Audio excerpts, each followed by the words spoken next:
Opening/introduction. A massive crystalline bank building floating in space, resembling a geometric fortress. Alien species of all types line up at countless windows, looking dejected and burdened. Holographic debt notices float everywhere.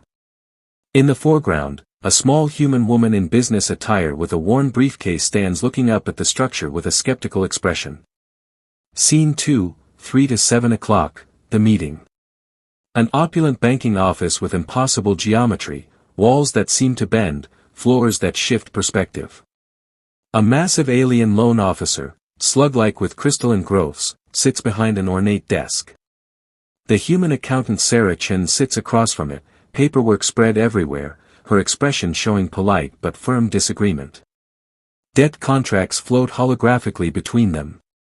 Scene 3, 7 to 12 o'clock, the discovery. Sarah's cramped workspace aboard a human colony ship, walls covered with printouts, holographic spreadsheets, and sticky notes with calculations. She's surrounded by coffee cups and stands at a whiteboard covered in complex financial equations with several calculations circled in red. Her expression shows the moment of shocking realization. Scene 4, 12 to 1700 hours, the revelation.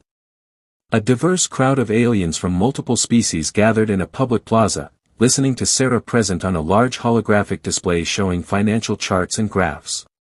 Some aliens look shocked, others angry, some hopeful. Human allies stand beside her. Galactic Credit Union enforcers in sleek armor watch from the periphery, looking uncertain. Scene 5, 17 to 2300 hours, the confrontation. The Grand Chamber of the Galactic Credit Union's governing board. Ancient alien beings of pure energy, crystalline forms, and biological computers sit in judgment. Sarah stands in the center, small but defiant, holding a single data pad. Behind her, representatives from dozens of species stand in support.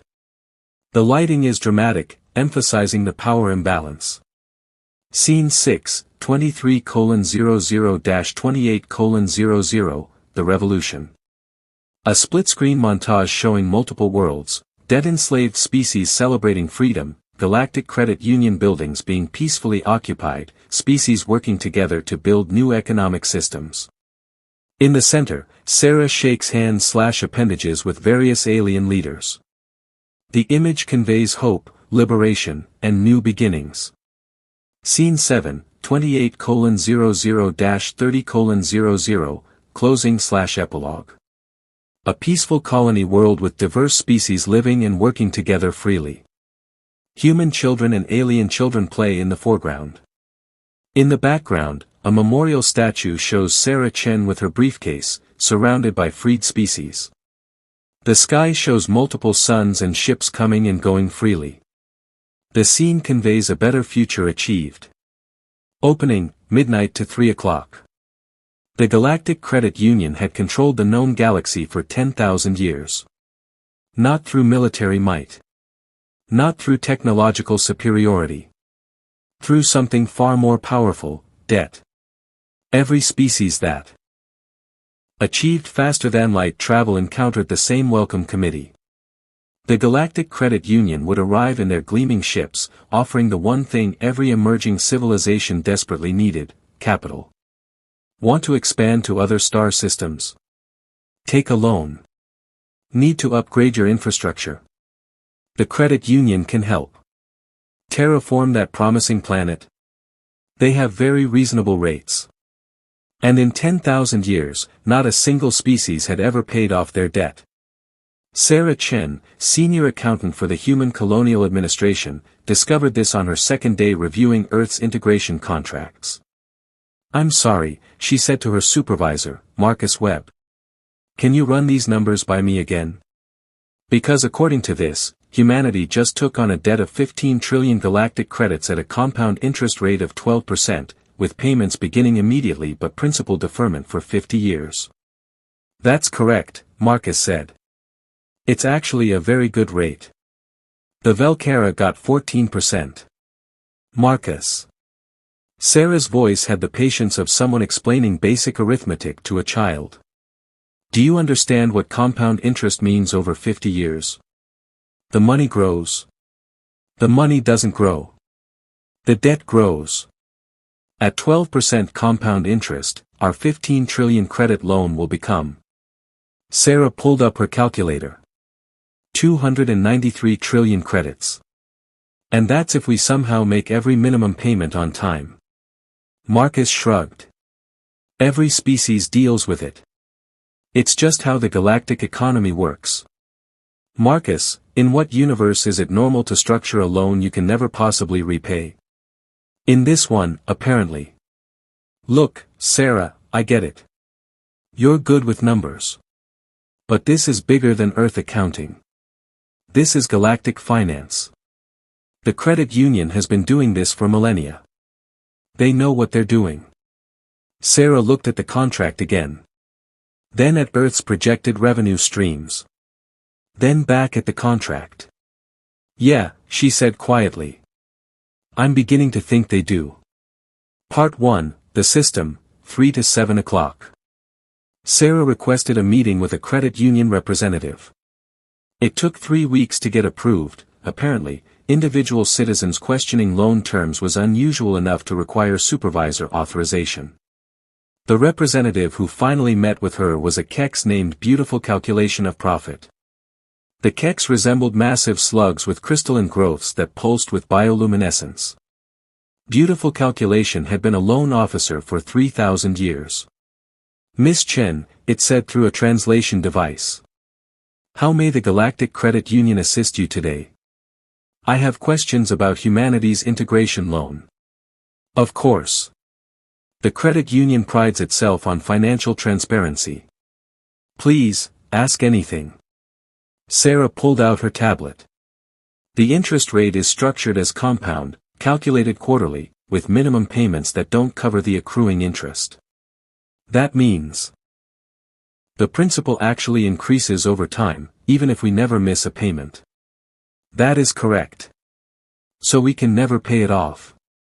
Not with the minimum payments, no. But you are free to pay more than the minimum.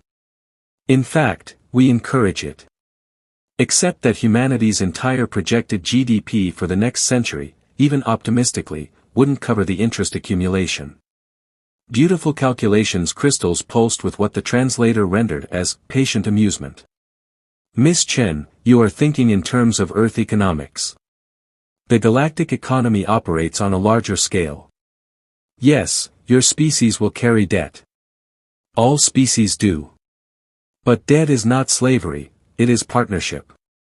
The credit union provides ongoing services, infrastructure support, technological licensing, and trade facilitation. In exchange, you make regular payments. Everyone benefits. What happens if we can't make payments? That has never happened. But hypothetically, the credit union would, regrettably, need to place liens on assets. Planetary resources, primarily. Mining rights, agricultural output, that sort of thing. In extreme cases, labor contracts might be required to offset the debt. Sarah's blood went cold. Labor contracts. Temporary assignments. Nothing permanent. Some species find it preferable to allocate portions of their population to credit union work programs rather than seeing their world strip-mined. It is always the debtor's choice. How many species currently have these, labor contracts? Beautiful Calculations crystals dimmed slightly. That information is commercially sensitive. How many? 742 species have some form of labor obligation to the credit union. But Miss Chen, you misunderstand. That's over 90% of galactic civilization. The system works. For 10,000 years. The system, Sarah interrupted, is indentured servitude with extra steps.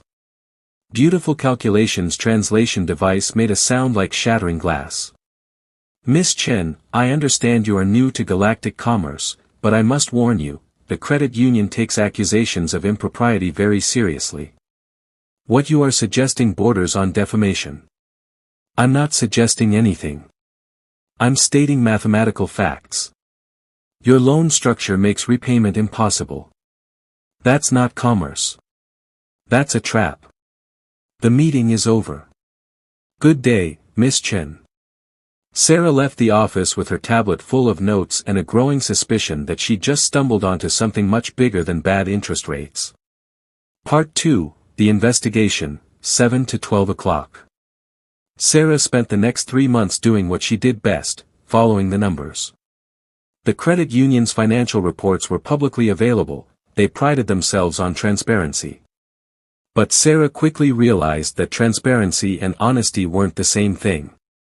The reports were masterpieces of obfuscation. Nested subsidiaries, shell companies, assets listed in 17 different accounting